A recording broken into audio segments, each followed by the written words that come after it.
let's see if we get a little bit more practice and intuition of what cross products are all about. So in the last example, we took A cross B.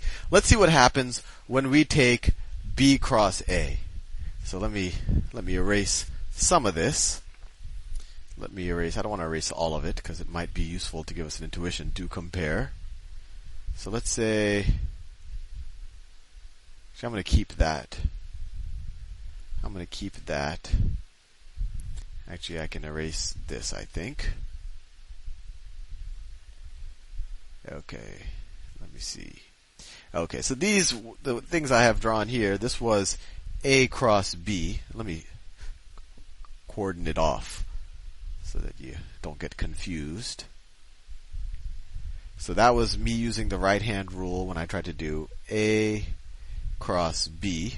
And then we saw that the magnitude of this was 25, and N, the direction, pointed downwards, or when I drew it here, it would point into the page. So let's see what happens with B cross A. So I'm just switching the order. B cross A. Well, the magnitude is going to be the same thing, right? Because I'm still going to take the magnitude of B times the magnitude of A times the sine of the angle between them, which was, well, it was pi over 6 radians, and then times some unit vector n. But this is going to be the same. When I multiply scalar quantities, it doesn't matter what order I multiply them in, right? So this is still going to be 25, whatever my units might have been, times some vector n. And we still know that vector n has to be perpendicular to both A and B. And now we have to figure out, well, in being perpendicular, it can either kind of point into the page here, or it could pop out of the page, or point out of the page. So which one is it? And then we take our right hand out, and we try it again. So what we do is we take our right hand, and let's see if I can, I'm using my right hand right now, although you can't see it, just to make sure I draw the right thing. So in this example, if I take my right hand, I take the index finger in the direction of B. I take my middle finger in the direction of A, so my middle finger is going to look something like that, right? And then I have 2 leftover fingers there. Then the thumb goes in the direction of the cross product, right? Because your thumb has a right angle right there. That's the right angle of your thumb. So in this example, if that's the direction of A, this is the direction of B, and we're doing B cross A. That's why B gets your index finger. The index finger gets the first term, your middle finger gets the second term, and the thumb gets the direction of the cross product. So in this example, the direction of the cross product is upwards. Or in this, when we're drawing it in 2 dimensions right here, the cross product would actually pop out of the page for B cross A. So I'll draw it over. It would be the circle with the dot. Or if I were to draw it analogous to this, so this is this right here. That was A cross B. And then B cross A is the exact same magnitude, but it goes in the other direction. That's B cross A. It just flips the opposite direction. And that's why you have to use your right hand, because you might know that, something's going to pop in or out of the page, etc., etc., but you need to know your right hand to know whether it goes in or out of the page. Well, anyway, let's see if we can get a little bit more intuition of what this is all about. Because this is all about intuition. And frankly, I'll tell you, the cross product comes into use into a lot of concepts that frankly we don't have a lot of real life intuition with, electrons flying through a magnetic field or magnetic field through a coil, and a lot of things that in our everyday life experience, maybe if we were metal filings living in a magnetic field we do live in a magnetic field, in a strong magnetic field, maybe we would get an intuition, but it's hard to have as deep of an intuition as we do for, say, falling objects, or friction, or forces, or fluid dynamics even, because we've all played with water. But anyway, let's get a little bit more intuition. And let's think about, why is there that sine of theta? Why not just multiply the magnitudes times each other and use the right-hand rule and figure out a direction? What is that sine of theta all about? And I think I need to clear this up a little bit just so you can this could be useful. So why is that sine of theta there?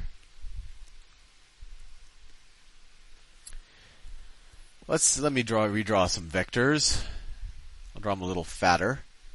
So let's say that's A. That's A. This is B. B doesn't always have to be longer than A. So this is A, and this is B. Now, we could think of a little bit. We could say, well, this is the same thing as A sine theta times B, or we could say this is B sine theta times A. Hope I'm not confused. All I'm saying is, you could interpret this as, this could also be written as, because these are just magnitudes, right? So it doesn't matter what order you multiply them in. You could say this is A sine theta times the magnitude of B, all of that in the direction of the normal vector, or you could put the sine theta the other way. But let's think about what this would mean. A sine theta, if this is theta. What is A sine theta? Sine is opposite over hypotenuse, right? So opposite over hypotenuse. So this would be the vector, the magnitude of A. If I were to drop, let me draw something. Let me draw a line here. Make it a real line. Let me draw a line there. So I have a right angle. I have a right angle right there. So what's A sine theta? And this is the opposite side. So A sine theta is A, and what sine of theta is opposite over hypotenuse. The hypotenuse is the magnitude of A, right? So sine of theta is equal to this side, which I call O for opposite, over the magnitude of A. So it's opposite over the magnitude of A. So this term A sine theta is actually just the magnitude of this line right here. Another way you could, let me redraw it. It doesn't matter where the vectors start from. All you care about is this magnitude and direction. So you could shift vectors around. So this vector right here, you could call it this opposite vector. That's the same thing as this vector. That's the same thing as this. I just shifted it away. And so another way to think about it is the component of vector A, right? We're used to taking a vector and splitting it up into, X and Y components. But now we're taking a vector A and we're splitting it up into, you could think of it as a component that's parallel to vector B and a component that is perpendicular to vector B. So A sine theta is the magnitude of the component of vector A that is perpendicular to B. So when you're taking the cross product of two numbers, you're kind of saying, well, I don't care about the entire magnitude of, say, vector A in this example. I care about the magnitude of vector A that is perpendicular to vector B. And those are the two numbers that I want to multiply and then give it that direction as specified by the right-hand rule. And I'll show you some applications. This is especially important. Well, we'll use it in torque, and we'll also use it in magnetic fields. But it's important in both of those applications to figure out the components of the vector that are perpendicular to either a force or a radius in question. So that's why this cross product has the sine theta, because we're taking, so in this, if you view it as magnitude of A sine theta times B, this is kind of saying this is the magnitude of the component of A perpendicular to B, or you can interpret it the other way. You can interpret it as A times B sine theta. Right? I've put a parentheses here. And then you could view it the other way. You could say, well, B sine theta is the component of B that is perpendicular to A. Let me draw that just to hit the point home. So that's my A. That's my B.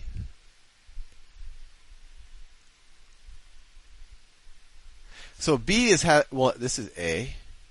This is B. So B has some component of it that is perpendicular to A, and that is going to look something like, well, I kind of run out of space. Let me draw it here. If that's A, that's B. The component of B that is perpendicular to A is going to look like this. I'll draw it in a different color. It's going to be perpendicular to A, and it's going to go that far. Right? And then you can go back to SOHCAHTOA, and you could prove to yourself that the magnitude of this vector is b sine theta. So that is where the sine theta comes from. It makes sure that we're not just multiplying the vectors. It makes sure we're multiplying the components of the vectors that are perpendicular to each other to get a third vector that is perpendicular to both of them. And then, the people who invented the cross product said, well, it's still ambiguous because it doesn't tell us there's always two vectors that's perpendicular to these two. One goes in, one goes out. They're in opposite directions. And that's where the right hand rule comes in. They'll say, okay, well, we're just going to say a convention that you use your right hand, point it like a gun, make all your fingers perpendicular, and then you know what direction that vector points in.